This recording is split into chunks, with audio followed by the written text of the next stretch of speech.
Good evening, everybody. How are you all doing? Hope you're not snowed in. That bloody white stuff threatening us all. Just saying to Steve backstage, I can't believe we've literally had, it's been coming down here today, but not settling yet. A house that's no more than, it's on the other side of the estate. It's got it settling in the garden. Found it so peculiar, but there we are. Hopefully it doesn't hang around for too long, because spring is round the corner. We want that sun shining, get back in our gardens, covers off them ponds, and get on with the koi season. That is. So luckily this evening, folks, I was having a chat with Lee earlier about a project we're going to be collaborating on. He sort of said, I'll see you later. I said, well, why don't you actually get on in front of camera rather than just sitting there? So in 5 minutes or so, we'll bring Mr. Hadfield in, and you can quiz him on his time in Japan, where I believe he spent the full week terrorizing all the breeders. So magnificent. And so like I said, when I nipped into the auction last night, we have got an announcement to make on an up and coming event, which I think you guys are going to love.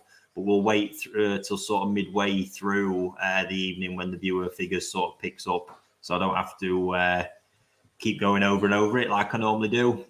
And other than that, I've got some koi appreciation lined up. I've got a very, very lovely Ginrin Kohaku to look at. It's not one of my fish, unfortunately. It's one of Jane's pictures of an All Japan winning fish, but certainly a lot there to appreciate and a couple of interesting points to pick up on. So we'll be doing that. And final one, we're not going to officially announce it this week, but we've got an amazing new show we're putting together for Koi Talk. Going to be over on the Koi Talk YouTube channel, so you'll see details of that coming soon, but look out for it. And needless to say, it's going to make your Thursday evenings probably a little bit more enjoyable. So look out for that one, guys. So I can see him there. I don't know if jet lag's still getting him. He looks knackered, bless him. But let's get Lee in and see what he's got to say. Hiya. How's things? That's a nice T-shirt. Oh yeah, nice one from Japan. A little memory of Danichi, I've not even got one of them bad boys, and they've had my life savings over the past couple of years. I'll pick you one up next time I'm there. Cheers, mate. Did you get any of the boxer shorts? I didn't, mate. Do you know what, right? They would have been wasted because I don't wear underwear. I just swing free. The peduncle is always free swinging. So I thought they just sit in the cupboard and I would never use them. Brilliant. Good. So how was the trip, mate? And obviously, sorry, before we get started, folks, obviously feel free to fire your questions in if it's for Lee. And then, afterwards, when we've kicked him off, because he's probably offended everyone, we'll pick up from there. But, how was it, mate? It's just unbelievable. Whoever's been to Japan will realise how special it is over there, And I was talking to some friends and family back here, and, if you're into the hobby as much as I am, live and breathe it, going over there, especially being as lucky as I was to be invited by Ryan, your brother, on a spending spree. So basically I was just like a fifth wheel in the back of the car being pulled along by the admin vortex, going from breeder to breeder, just experiencing the smells, the sights. Do you know what I mean?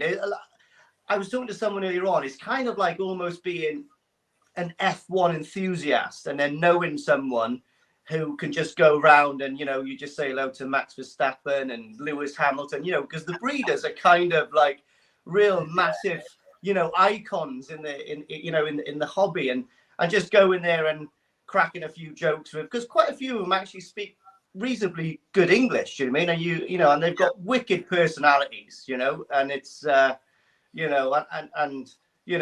just talking about their lives as well, their hobbies, their bullfighting. They're crazy about bullfighting over there, aren't they absolutely love it, But it was just a dream, and I just can't wait to get back, to be honest.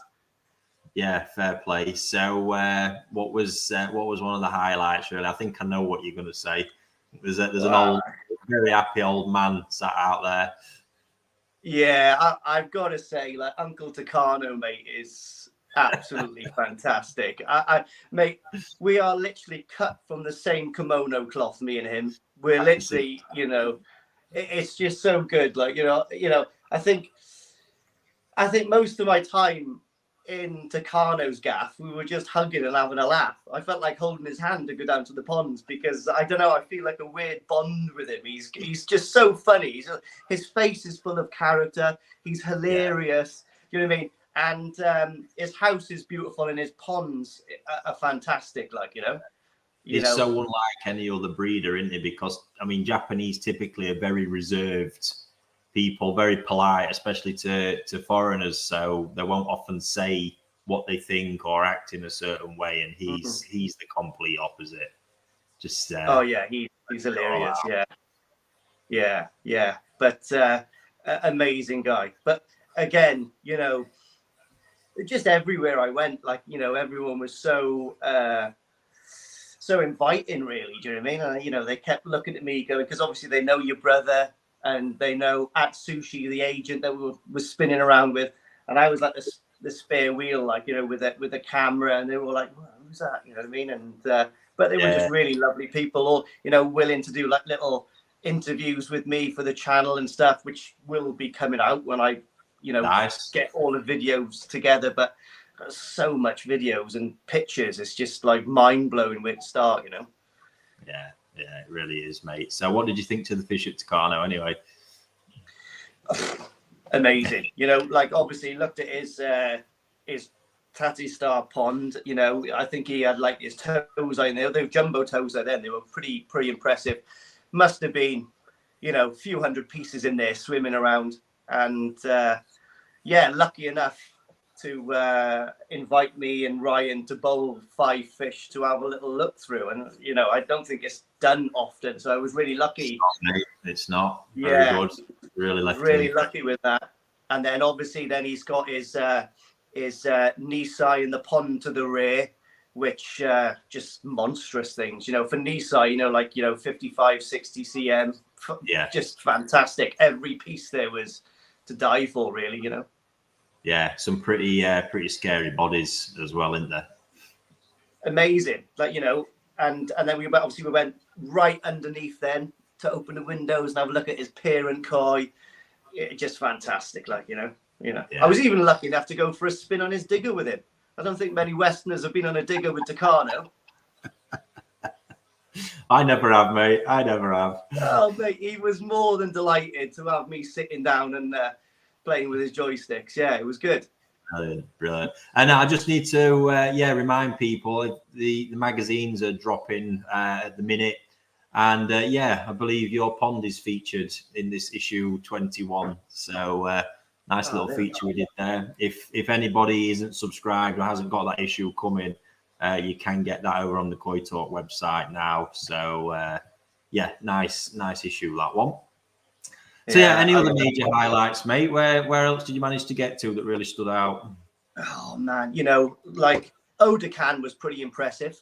I think that was the first place I went to. So we literally landed, we flew over to Tokyo, got the train up to Nagaoka. Atsushi picked us up, you know, from the hotel there, straight up to Odakan, and it was my first experience, you know. And walking into that koi house, you know, like Odakan's place, obviously you've been there before. I've got a video. It's the first video I've actually got coming out is Odakan. It's a really nice place, you know. It's, you know, it's like some of the koi houses are, you know, well used and some are kept prim and proper. And Odakan's was really nice, you know. And Odakan himself was a bit of a character as well. He was a funny lad, like, you know. Yeah, he seems quite subdued, doesn't he? But he's got a lot going on under that exterior. You know, they all seem stern and prim and proper until you make a few jokes about bulls and stuff, and then they just come out of their shell. That's it, you know. Because I'm telling you now, I don't think hardly any of them care for koi. they breed koi to sell, to buy bulls. That's it. That's their passion, you know. They love it. I didn't realize how big it was, but they love it. Everyone's got a bull over there. Yeah. But Eau de Cans was amazing. Like I said, it went in, and I think it was good because, you know, obviously he's not so much a breeder, he's a dealer, isn't he? So you know, you've got such good variety of, you know, of koi there, and you've got big koi, small koi. It's quite impressive to walk around. And when I first went into Eau de Can, it was the smell of the place was like, it just brought back memories of being stuck in a Hercules for hours on end, because it's just, it smells of aviation fuel in most of the places, I feel. Do you know what I mean? Because does that smell similar to fags and ammonia? Fags and ammonia. Well, yeah, most of them. That's the from Fish House. A lot of them. My God.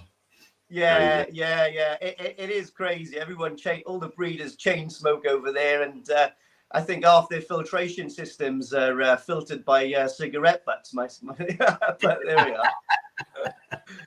we are. Brilliant. I've just seen we've got one question from Crafty. I'm not sure we should go into that conversation, but other than the mug, tell us about the extra gift you bought to Garno. I think you should probably leave that one. I'll leave that one alone. I'll leave that to everyone's imagination. But let's put it this way. I think folks, it's pretty X-rated. Yeah, I think I made an old man's day there. Brilliant. So, anything new to add to the collection? Yeah, you know, I did promise myself I wasn't going to buy anything, but it's hard work. You know, It was hard work. So, I think actually when I went to Eau de Can, I ended up probably buying a little shower there. It was only a knee side, but it was really nice. So Tamora shower I got from there. Yeah. I'll show it on my videos later on. But like I went to a secret breeder. I think you know the one I'm on about, in about an hour and a half out of Nagaoka, which I can't really disclose. But you know, your brother was sorting through some tozai there, some of the higher end tozai, and just in the bowl was a pretty special Sankey that I was looking at, and I was like, Ryan, I said, stick that one in the box, pal. I'll have that one off you when we get home. So that was pretty special. I got a really nice, unusual, but the body's to die for. Pattern's a little bit maybe Marmite, but I got a nice Kwaku off Yamaguchi. And that's in his mud pond to harvest. So never know. Hopefully in October I can harvest that. That would be quite special. And nice. Yeah, and Uncle Takano, I had to get something off him to support my my kin, you know. Brilliant. But that's going to be staying over there. He said he's going to be looking after that for me for a while. So hopefully I'll get to harvest that with him in October as well. So be pretty special. I think something I want to pick up on you said about obviously the secret breeder type thing, because I know this vexes a lot of people when they see it, but I don't know if you all have picked up on it or not, but I think it's hard to realize how competitive the buying scene is out in Niigata, and everybody is constantly scrapping for the same fish a lot of the time. And there's only ever so many of these things, and not all the breeders. There's a few breeders that are really respectable and almost give an allocation to sort of each agent and the repeat customers and things like that every year. So it's quite hard to get on them lists if you're not already on them. But then there's others where it's just a free for all. And when you can find something quite unique and edgy out there, the minute you let the name out, especially on social media, you guarantee that within days, everybody's on it. Like a tramp on chips. It's crazy. So that is why you sort of do stumble across that every now and again, because it's crazy competitive. But that particular breeder was his facility and his koi are insane, you know. And a super nice guy as well, you know. Super nice guy. He wanted to take us all for ramen afterwards, but we were pushed for time because we had to go and see my old mate Hoshikin. So ended up buying us an ice cream instead. Absolutely fantastic ice cream, by the way. I will be going back there just for the ice cream. But nice. Some of the some of the Nisai he was showing us in one of his koi houses, insane. Like, you know, like the guy is obviously, you know, I don't think he's been breeding for very long, and I don't think he's got a very big background in sort of like helping other farms, because most people migrate from whatever after years and years of like learning their craft to move across and do their own thing. But I think this guy's just decided to buy a mud pond and a fish house and crack on. But he's got skills. He knows what he's doing, you know. No better place to do it. Just a bit of a questioning from our mate Crafty. Did you visit the famous round pond? I did, mate. Yeah, I did. Absolutely fantastic. I love that place. You know, it's right on the corner, isn't it? And you've got that beautiful river running all around it. And I got amazing drone footage of the waterfall. And I actually got the drone going inside the fish house as well, coming all the way across. And it's quite nice footage. So that's going to be coming out in one of the videos at some point. But little story about that. I was talking to Atsushi sitting there watching the koi pond, and I was like, that's insane. And I don't know, he asked me something, so I showed him something on my phone, and then we were on the way down. We're going past Terrazzo, and I was like, oh, quick, double back. I've left my phone by the pond, but luckily there was no one there, you know. It's amazing as well how all the koi houses are just left open, aren't they? You just walk in and have a little, you know, help yourself if you're that way inclined. It's crazy how, you know, how I don't know. It's just it's a very safe place. Yeah, like I said, I'm sure. You know, if you saw any of the little kids walk into school, I mean, these kids are so young. We would not dream of letting them go anywhere on their own, and they're just grouped together off to school. And then just the silly little things like, you know, in the winter time will be you go into a convenience store and just leave the car running outside. It's no issue. You know, it's going nowhere, and it really is going nowhere. So just them little bits that are quite nice. It is. So how was the pond when you got back? Yeah, the main pond was running like clockwork, but the she don't even like ours out the same room. Brilliant. The wife just commented, she says, I don't even like ours out the same room. But the big pond was running like clockwork, but the small pond was I don't know, something had happened to the heater, so I came back and they were a chilly 9 degrees, so I've had to raise the temperature, and I don't think they're very happy, but they'll have to get on with life, won't they? You know, is what it is. Right, fair play. And how you been managing the jet lag? I tell you what, I wouldn't suggest go to Japan for a week. It's just a little bit too short for that journey, you know, bearing in mind, you know, we're like, you know, I'm driving to Heathrow from Wales. That's a good 4 hours. 2 or 3 hours before the flight, 14 hours on the flight. You're not going to get much sleep realistically. Do you know what I mean?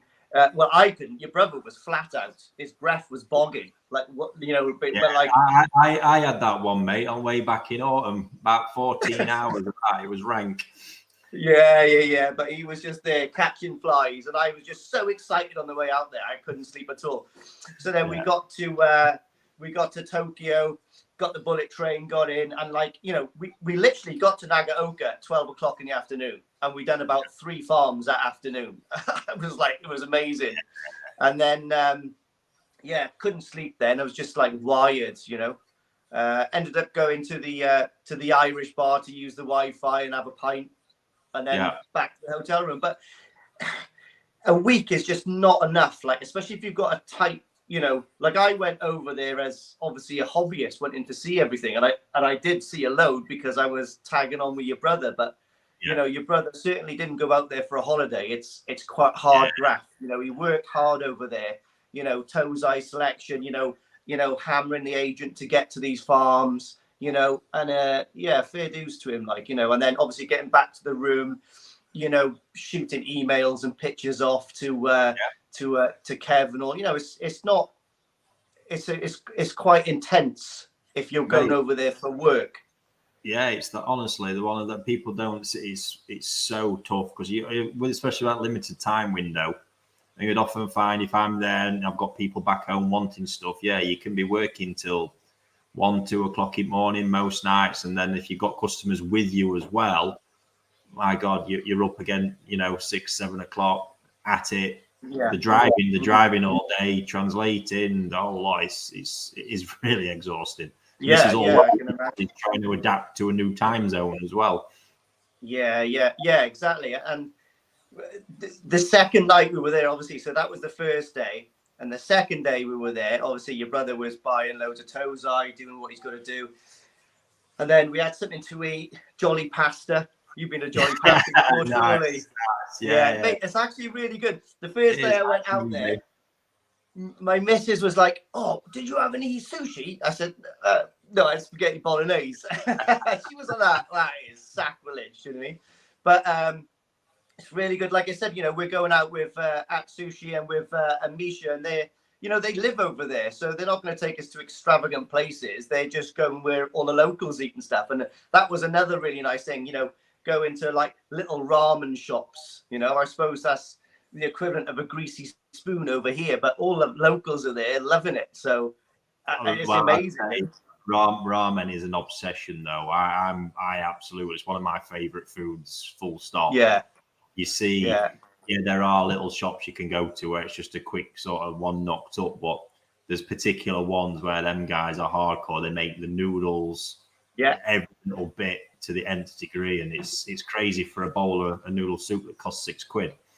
Yeah, I think we were probably going to the one that you're on about, because I don't know where it is in Nagaoka, but you go there and you put your money in a little machine, you pay it, you got a little ticket. That one, it was the bomb, it was good.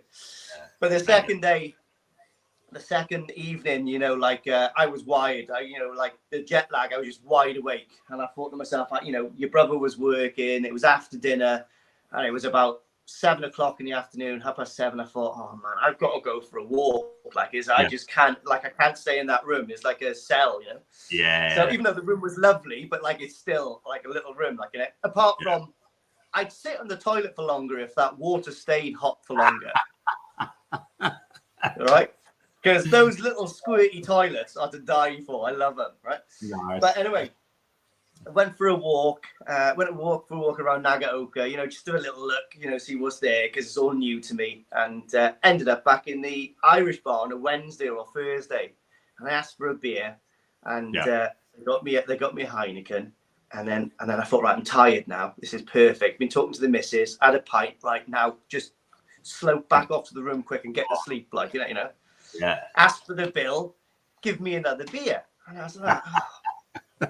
So I had this beer, talking to the missus again, and then I went, can I have the bill? Little gesture of bill. Another Heineken come over. Yeah. And I was like, oh man. I asked for the bill again. Right?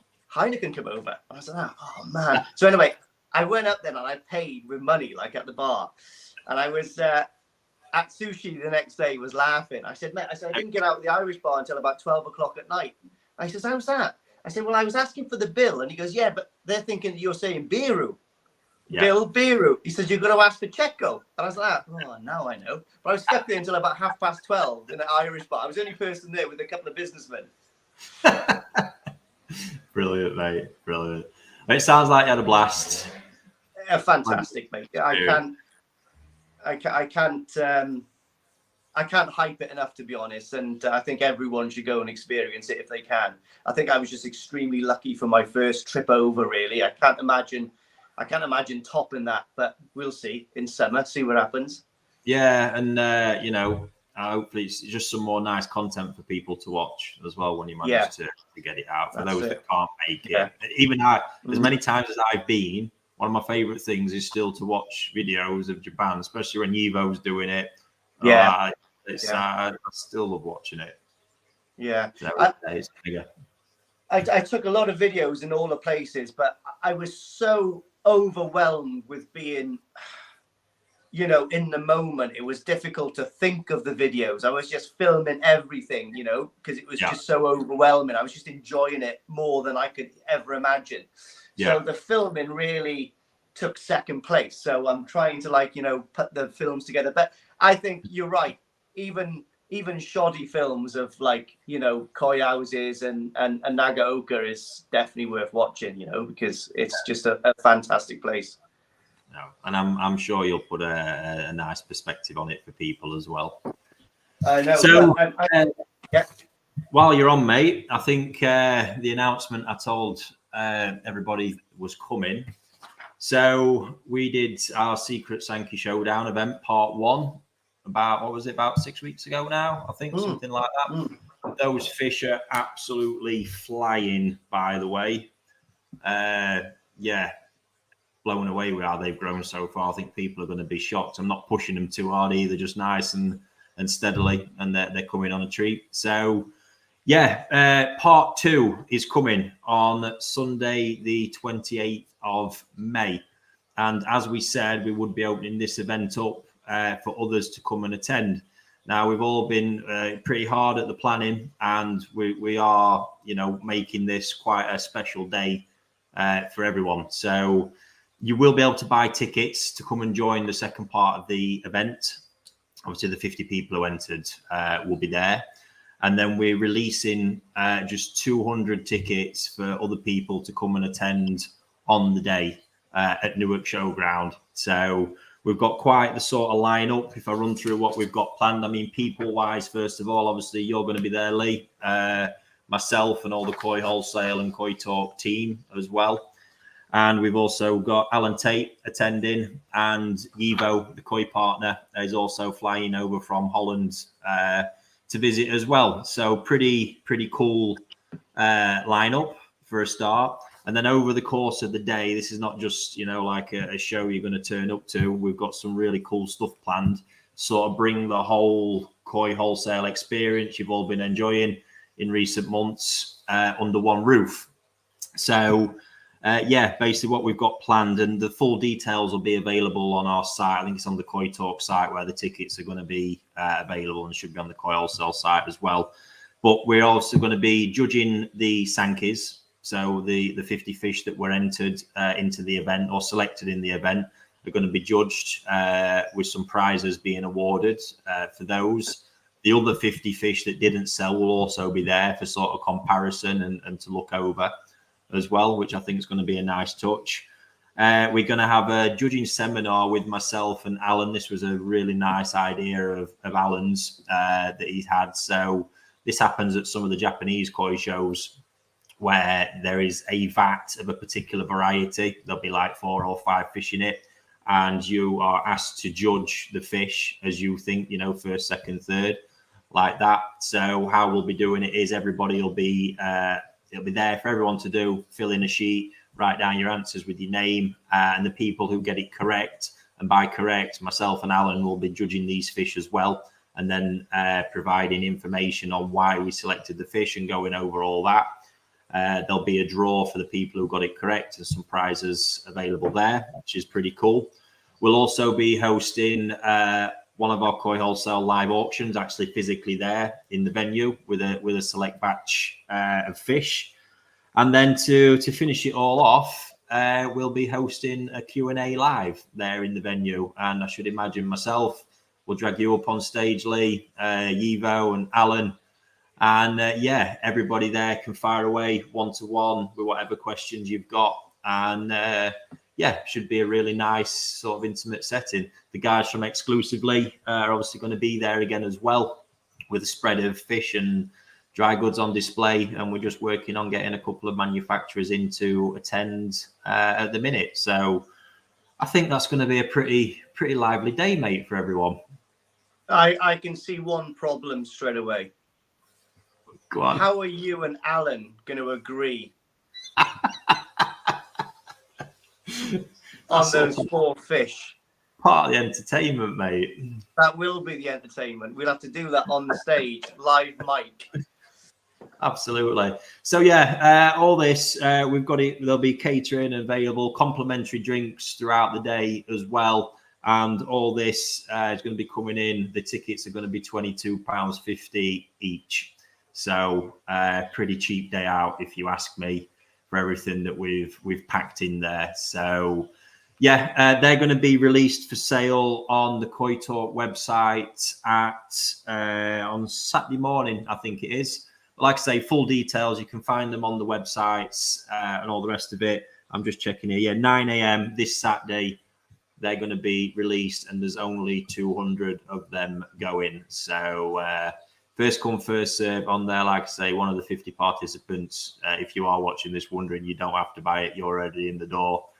And yeah, look forward to it, folks. Look forward to seeing you all. And I'm sure it's going to be a cracking day. And hopefully, if all goes well, the first of many to come. Yeah. So there we have it, Lee. It was a great day, wasn't it? Like, the original, the first day. And yeah, it was great. It was just koi nerding, everyone's in their little groups talking about stuff. And yeah, it's going to be even better this time because there's going to be more people kicking around. And hopefully we'll have the weather with us as well, so that's going to be nice. It was a great atmosphere. Obviously, we only managed to use half the venue because of the people attending. So that's when I was there, I sort of saw that space. And like I say, we do want to include as many people as possible in the whole thing. So yeah, as we sat and thought about it, that's a great way, great people involved to put on a nice day. So there we go. Yeah, I'll leave it to you from there, folks. Let's say you'll see it banded around, but Saturday morning, 9 a.m. On the Koi Talk website, you'll be able to purchase those tickets, first come, first serve. So yeah, best of luck with that one. And there we go, Lee. I'll let you get off, mate. And I'll see if we've got any questions sat there waiting to be answered. If not, I'll dive into the archives. But thanks for your time, Lee. And obviously, we've got another pretty cool announcement coming up soon that's going to involve myself, Lee, and a few other popular faces. So excited about that one as well. Yeah. Thanks, mate. Cheers. Cheers, buddy. Catch you soon. There we have it, folks. Hope you enjoyed that bit. And yeah, looking forward to getting this event off the ground and underway. Like I said, we've got lots of plans. We're sort of just testing the water with this bit. So hopefully it receives the support that we're hoping it does. And yeah, we'll see where it goes. So we are, lacking on questions tonight, folks. What's happening? We're normally absolutely bombarded. So I'll have a look at what we have got. And then maybe move on to the Koi appreciation. So if there is anything you're wanting to ask, please fire away. Other than that, let's have a look. Al's Pals, how much notice should we take of the breeders' star ratings, particularly Dainichi? If you're asking me, absolutely none. I never look at the ratings when they're coming up. First of all, I'll only ever use the rating to try and get a gauge of where the price might go, because I think the Asian market does really tend to follow these ratings far too much. And as a result, you can know which ones are going to go a bit mental. But through paying close attention, I've had fish and that I've come with no star ratings that have turned out to be some of the best out of those Dainichi batches. And then likewise, I've had 5-star fish that have gone to complete and utter shite. So yeah, you don't be hoodwinked by it. And still it's Tosai, with all the will in the world, the most promising Tosai, and with all the skill in the world, can just go to nothing by the time it's been grown and pushed a little bit. So yeah, I know it's hard because they're there smack bang on the picture. It's hard not to pay attention, but yeah, you really just want to be focusing on the fish and the videos as well. Very important that you look at the videos and not even so much the pictures, because the pictures they are messed around with a little bit, probably too much so, and it's not something that I like. So yeah, I hope that answers that one. See some questions firing in now, so just bear with me. Ash Hobson, evening guys. Can you do a show or growing show in the future? Great to see you both doing this. Thank you very much. Yeah, possibly not this year because we've already got sort of our schedule of stuff lined up, but certainly Ash will bear it in mind for the future. So nice suggestion. Can't beat Showa and certainly Shiro. Sorry. Yeah, great idea. Right, just bear with me. I think that's one for Lee that's worked its way in there. Peter, I'll just quickly cost of the tickets. Tickets for the event are £22.50 each, buddy. And like I say, you can get the full information on the website, the Koi Talk website as well. So, do you clean your auto feeders in between topping up? No, is the answer there, because ours, that'd be crazy. I mean, some of them get topped up in summer every 2 or 3 days. We're burning through them that quickly. This time of year, however, they do need a lot more maintenance because we've got the steam obviously coming up from the ponds. Does tend to create a bit of damp food in there, and that whole mess gets a bit much. And certainly with sake akari food, it really does get a bit pongy, that stuff, when it gets damp. So yeah, not in between. There's no need. And to be honest with you, they're worth checking just around the spinner more than anything, that they're not clogging up. But I see no need to be doing that, to be honest with you, unless it's sort of showing signs of mildew or anything like that. So yeah, good question. Thank you. Let's have a look. Jason Freeman, when transitioning into spring, anything particular we should attend to reduce issues, especially unheated? Jason, I'm sorry, I'm going to take my sort of sales approach on this one again, because issue 21 that is just landing with people of Koi Talk, I have written a bumper article on this. And if you haven't got a copy, I think it's now available to buy on the Koi Talk website, and that will tell you everything you need to know, and it'll be there for reference as well. So yeah, have a look at that one, buddy, and all the subscribers. Let me know what you think to that article, if you found it useful. If you haven't got the mag yet, they are dropping, so expect it coming through the post box any day soon. And yeah, there's actually, I just spoke about feeders, there's a piece in there as well, buyer's guide, new feature that we've started, buyer's guide to automatic feeders as well, which is incredibly useful. Lee, Ricky, if you haven't already, will you be doing an appreciation of your ISA shower from when you got them to present? Yeah, I believe we've got an ISA video in the pipeline to sort of finish the series from the toe side that we started this year. Rob's now back working, so he's working through that. I think we've got 2 parts of the Akawa Shiros to finish that one, and another part of the ISA shower. So it will be dropping on the channel sometime soon. Twisted Koi, Ricky, from a Koi appreciated perspective, what are your thoughts on Hoshkin Showa? Yeah, Hoshkin Showa are absolutely great. I think it's always important to remember he considers it his hobby. It is quite a big percentage of production now, but yeah, I mean, he's done a great job. Katsuyuki-san's preference is for Kindai Showa, so you do see a lot of that with Hoshkin Showa. The Sumi is very predictable. It comes up very quickly in the UK, and reliably so as well. It's not like the sort of the eternal Tatigoi that sells you the dream and never actually comes. So yeah, absolutely nothing bad to say there. You know, size-wise, they're not beasts. That is one thing where they sort of draw back a little bit. They can't be compared to a Dainichi or Issa in their sort of end size perspective. That's not to say that they're small fish. You know, you're popping 70, 75 out of one quite easily. But it's just, you know, your Dainichis where you're seeing them hit the 80s and beyonds very frequently. So yeah, all in all, big fan of them, as I am is Kohaku and the farm in general. So yeah, nothing bad to say there. Jason Koi, what's your opinions on, I presume that's FD Foods. Cheers, Terry. Yeah, again, I mean, FD is one of the bigger Japanese brands. I've used it a couple of times in the past. I know it's quite popular amongst breeders, but for me, again, it's, you know, price point, it comes in very similar to sake akari. And if I put it side by side against sake akari, there's no comparison. You know, I'll say it time and time again. Sake is out there on its own. You know, I'm doing a bit more readings again for some content we've been producing.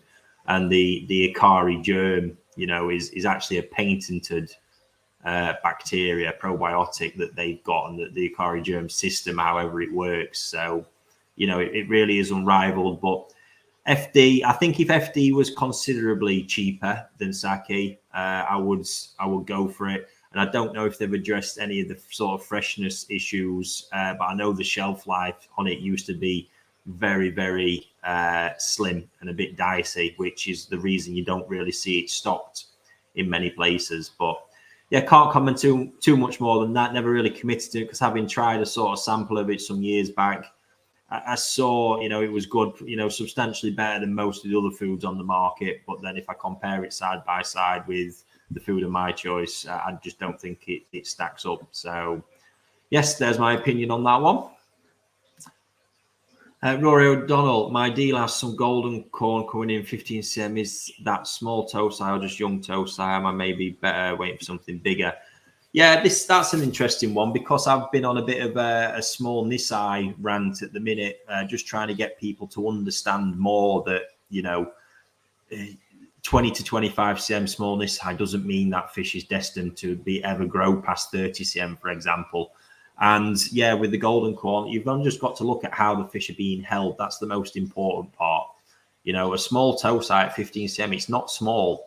We consider small toe-si 7 to 9, 9 to 12 cm. That's getting in the small range. 12 to 15 cm is just a perfectly normal average size toe-si. 12 to 15, 15 to 18 cm is where it's at. If we talk about early jumbo toe-si, that term first started being used when toe-si were 20 to 25 cm. Now that's just toe-si, because jumbo toe-si, I mean, we're looking at fish sometimes that are 50, 55 cm. It's absolutely wild where it's got to. But that's not to say, all we need to look at is the raising technique, because a 15 cm toe-si can go into a mud pond and come out at 40 plus. The actual the centimeters they can gain during that summer in a mud pond is remarkable. Now, jumbo toe-si don't gain that same amount of size in centimeters. What they do gain is some centimeters growth, but mainly body volume. But yeah, it's just raising technique. That 15 centimeter toe-si, if the genetics are there and the structure of the fish and everything's in order, that can still become a big fish in future. We're talking 70, 75, 80, even beyond that. It might take it 2 or 3 years more than the fish that's been raised jumbo, so to speak. So yeah, that's what that is, and you still see that a lot in Niigata now. There's breeders. Yugenji's one that springs to mind straight away. Their toe-si tatigoi going into the mud ponds are probably 20, 25 cm on average. So they come out Nisai average size 40 to 45 cm. Yugenji can produce fish. I've seen the parents. The parents are vast across most of the varieties. They can produce fish 80 plus quite easily. The difference is they do it and they're older when they do it. Now, there's a lot of debate also to be had around this, and which is, what is the best way. I do believe for the absolute longevity of the fish, the slow and sort of steady approach is the way to do it. There's a line somewhere in between it all, and let's to do with raising. So you've seen me, yes, I push fish quite hard, but what I also, when you look at it, is pushing them hard. What I'm giving them is every opportunity to grow to the best they can. I believe pushing hard comes when, after that 6-month growing period, say the summer, the heat is then left on and they're tried to be pushed over winter for another 6 months. That's when it starts to bother me, because being raised in this constant intense environment is what I've seen really age fish. I've seen it at a couple of farms where fish just look completely exhausted. And that's been where this sort of all year round raising has been going on, to get the fish as big as possible, as young as possible. That's not a methodology I buy into. But, giving them the best opportunity to maximize growth during the summer, I don't really think that's pushing them, and he's giving them every opportunity. You can look at that another way, when you're not creating them environments and pushing them, or really hitting the heavy feeding levels.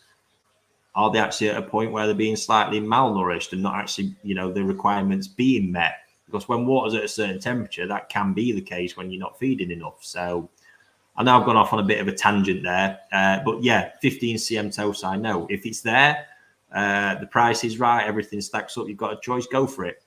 You can still make that a good size Nisai and a very good size fish into the future as well. Waiting for something bigger could be your downfall, because then something bigger comes where then there's more predictability. The breeders possibly had a chance to sex it, male or female. Quality levels possibly higher. General price is going to be higher because you're going to be shipping less in a box. Everything just compounds on that. So you're going to be talking at a completely different price range. That's if you even get it. You might miss your opportunity. So I hope that answers that for you, Rory. Right. Oh, here we go. Hubakoi. Growing ponds. In Germany, I have heard round ponds will give really good results. How about your opinion about it, as you said, that the Japanese breeders and you prefer the long rectangular ponds? Yeah, absolutely. I'm not seeing round ponds, if there's enough surface area, yes, they'll produce good results. Likewise, small ponds can produce really good results if you get the right conditions. And what I'm talking about here as well is, the person's opinion who's saying the round pond gives really good results. What is their opinion of good results? Is it a fish just growing to 80 centimeters, or is it a fish growing to 80 centimeters with the kind of body volume level that can compete at the highest level in Japan? Because that's what I keep talking about, this extra 10% that skilled people at raising koi can get that makes the big difference when it matters. And this is where this pond design that I speak about, I believe you can get that extra 10% from that design when that's what you're looking to do. That's not to say other ponds won't work and deliver, because they will. I always like to stress that whenever I'm speaking about anything, is that just my preferred way doesn't mean it's the only way to do it, because sometimes it's just completely impractical to have a 20, 30 or 40 foot long pond sat in your garden. That's impractical for a lot of people. So yeah, round pond might work, square ponds will work, because again, there's so much you've got to get right other than just the physical shape of the pond. So yeah, that's my thoughts on that one. Thanks for the question. Very good one. We've had a one like this before. John Gordon, how to get rid of green water in a pond. The best way is with an ultraviolet light UV filter. If you've got one and it's not working, check that the bulb's lighting up for a start. Remember that the bulb should really be replaced every 6 months for them to be at sort of maximum strength. And you also need to service a UV. Inside your UV is a glass quartz sleeve that the bulb has to shine through. They get very snotty and algaed up from time to time. So your bulb could be trying to shine through that before it's actually doing anything. And there's just all sorts of niggly things that can go wrong with them. So if you haven't got one, get one. If you've got one and you've serviced it and it's not working, you might want to look at your flow rates through it as well, because that'll make a big difference and impact on its performance. In regards to chemicals for getting rid of this, I really don't like them, because the speed at which they work, they can cause drastic swings in your pH that can really cause you a lot of harm. So we really want to raise awareness for that, because yeah, not the recommended choice, that one, to be honest. Right, let's have a look. Alvin, what do you think about Terrazzo Kohaku, comparing them to Momotaro? Ooh, that's a good one. Terrazzo Kohaku, very good lineage, very old lineage. Produces some great fish of size as well. It really can produce jumbo sizes with great Benny quality. I would say possibly if you're comparing it against Momotaro, I mean, Momotaro Kohaku is a true serious jumbo bloodline. But in saying that, I mean, Terrazzo's produced fish, 90 plus, getting on for a meter, I believe, of Kohaku. But with Momotaro, they do it so consistently. I would say possibly the patterns, you're going to get more kind of pattern variety at Momotaro, and overall they produce a bigger volume of fish. So there's more of that quality readily available, whereas at Terrazzo, you're going to have much smaller numbers every year. But neither's a bad breeder. That would really just come down to preferences there. You never know, if you're lucky enough, one of each, happy days. But yeah, for me, I'd probably go Momotaro in that scenario. But like I say, two great breeders there to compare. So thank you very much. Sorry, just seeing what was going to fire on next. Drabbers Koi. Ricky, congrats to you and the team for creating a great community for koi hobbyists with your auctions Q&A session, and you and Chris knocking the podcast. Are you and Chris knocking the podcast on the head? No time, lol. No, well, thank you very much, Drabbers. Feedback like that really does mean a lot. But no, we're not knocking on the head. What we basically had to go away and do, because like I say, we paused the subscriptions with the magazine for a while because just internally we wasn't happy, and we sort of got behind with a few things, just being pulled in too many directions. So now we've had Joe obviously come on, extra set of hands in there as well. We've sort of re-strategized. So we've been working really hard on the magazine, myself and Steve at the minute, to make sure we're well on course that, and keeping the quality of content that we want in there, especially. and to sort of devise a method that's going to keep producing that on a regular basis. Because you won't believe how hard it is to get contributors into the mag, and getting the information out of the people that we trust more than anything. Yeah, we can get information, but we want it from the right people, so as everyone's advised properly. And then we sort of had to look at the video strategy. So we have re-strategized on it. We've got some amazing stuff coming. It's not going to be in the short term. It's a longer term project for the video side of things. But in the short term, like I say, we are going to be announcing a new show we've got lined up for Koi Talk over on the channel, which will be coming on a Thursday evening. So stay tuned for that. I'm sure you'll love it and love everyone we've got involved in it as well. So there'll be more news on that shortly. And once again, thank you for the feedback. Darren Powler, are there going to be any videos of the Secret Sankey coming soon? Check out YouTube already. I put a short on the other day that I actually filmed and forgot to post from a month ago when they were released. And I'm going to do another one this week with the update because it's pretty much a month on. So it'd be nice to see the comparison sort of side by side there. And I think we're pretty impressed where they've got to already. So happy days. Lee got another golden corn question. With golden corn and selecting them with the yellow ones with red in the center of the scale, what would you look for in the ones with patches of white? Let me just read that again. With the yellow ones. Just the main focus with the yellow ones where we're looking to develop the red Kanoko. You just need to be looking in the middle. You want a nice consistent background color. Doesn't have to be completely yellow. If you want to develop that red Kanoko, some white pattern in there can be absolutely fine. But what you want to look for is some sign of the red pigment in the middle of the scale. You're going to need that there in order for it to spread and actually become that red Kanoko. That's what needs to form. So that and the body shape is the primary things I'll pay attention to in those young ones. So hope that's useful. Right, last question for this evening before I finish on a bit of koi appreciation. Colin Holland, Ricky, what do you feel stocking levels should be in, say, a 3,000 gallon pond, running a drum and biofilter capable of that type of pond? Can you overstock a pond?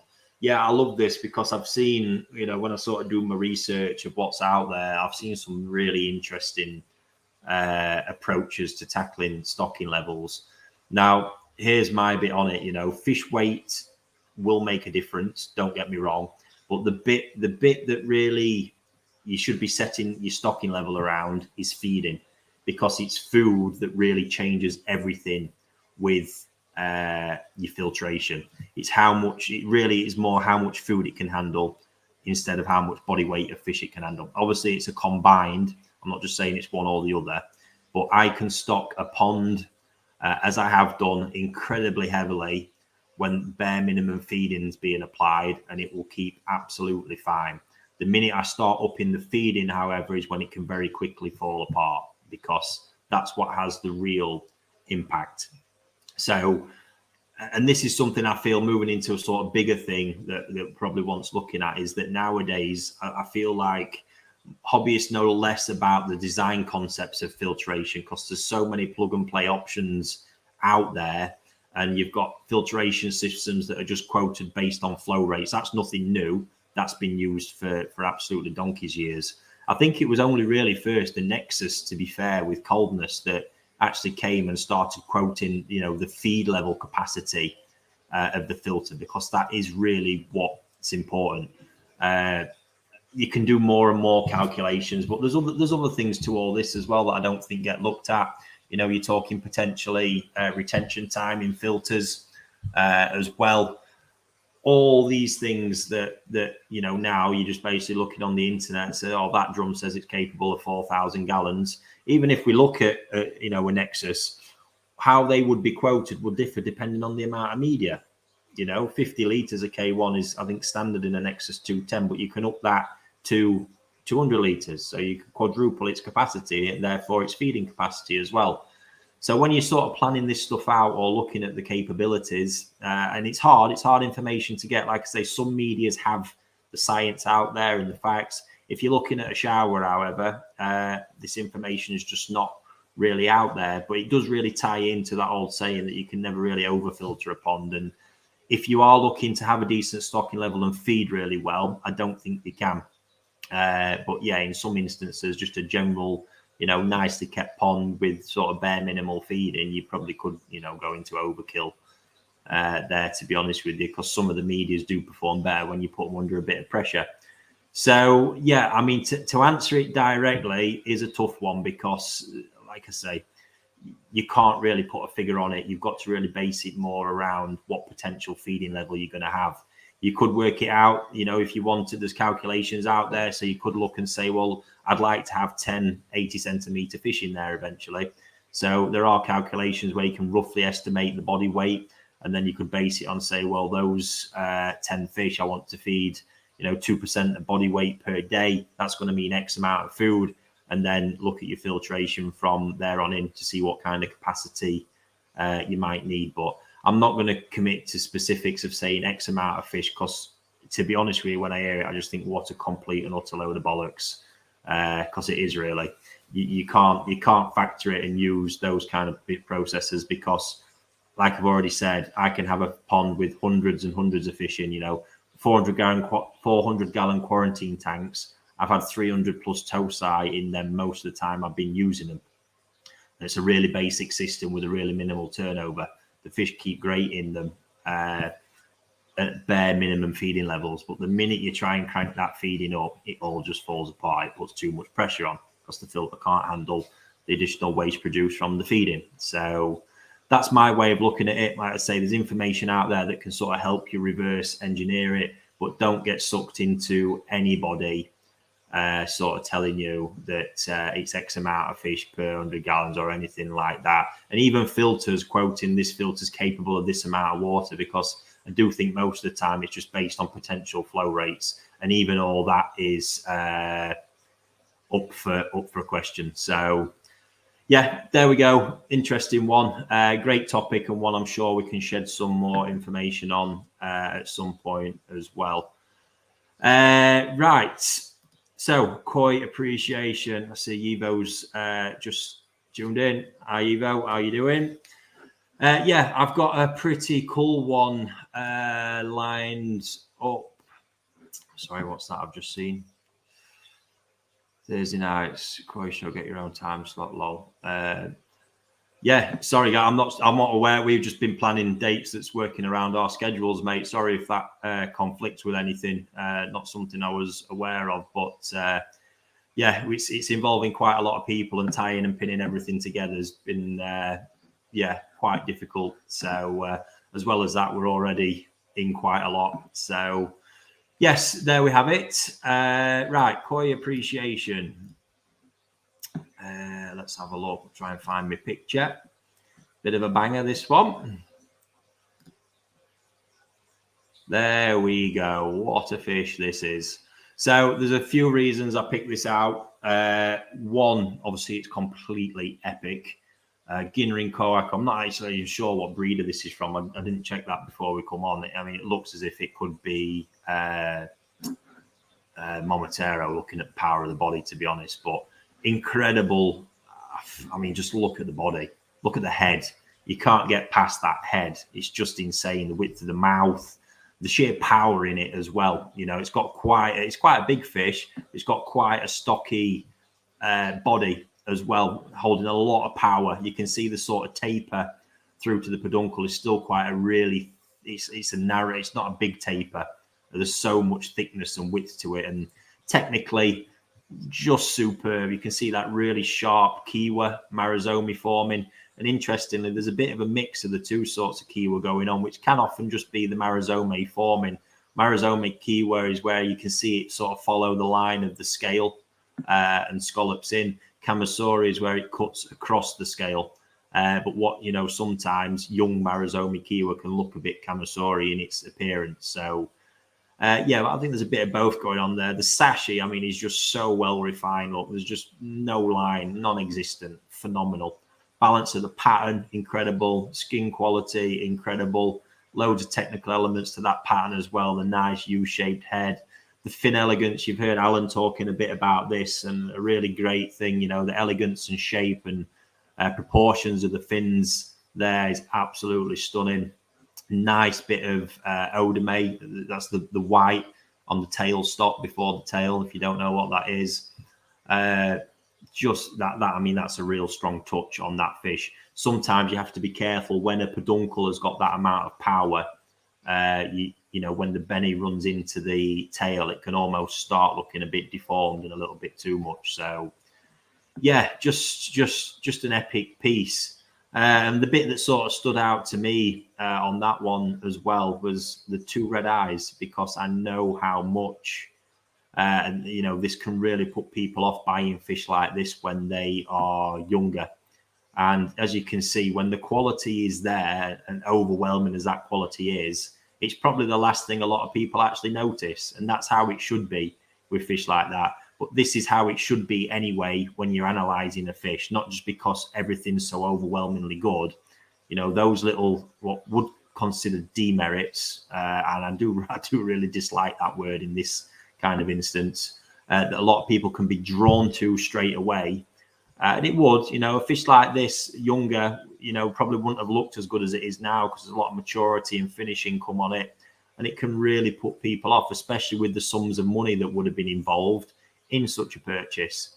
And that's the bit I really sort of find interesting with this, because in the overall appreciation of it, I believe it's completely insignificant on how good this fish is. But I do know there's people out there that will be focused and drawn and put too much energy into two red eyes, and they look quite, even just seeing it here, you know, they look like really full red eyes where it's possibly gone onto the lens a bit. But like I say, takes for me nothing away from an absolutely magnificent fish that is just technically so good, so superb. I mean, this is all Japan level, so serious stuff. And yeah, there we have it. I mean, it's pretty easy to appreciate fish like this, but nice to break them down and look at them technical elements and just pay some attention to how good they are and what's actually going on with that fish to make it so damn impressive.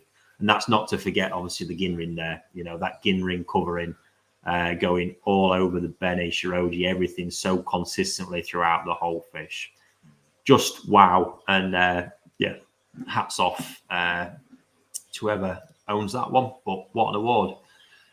So yeah, there we have it, folks. That's another episode done, number 53. That one, I believe, still racking them up. And just a reminder for anybody, if you didn't see the announcement while Lee was on earlier, we've got the Secret Sankey Showdown event part 2. Basically a live event at the venue at Newark Showground. We've got a whole host of stuff on. I'm not going to go over it all again, but you can check it out on there we go. Look, Steve's got it on the Koi Talk website for full event details. It's £22.50 a ticket for what we think is going to be a hell of a day out for all you koi enthusiasts. And tickets are available Saturday morning from 9 a.m. First come, first serve. There's only 200 available. We are limiting the events. We can only hold so many in the venue. And amazing. Thank you all for tuning in. Once again, auction fish are going to be up in the next day or so, I do believe. Been working on them today, got some great pieces, managed to find some to fit some of the lower starting bids as well. And I believe we're even having a Tosai Yellow Monkey from Dainichi amongst those listings. So some pretty exciting stuff. So there we have it. Thanks once again, folks. And yeah, I'll catch you next week.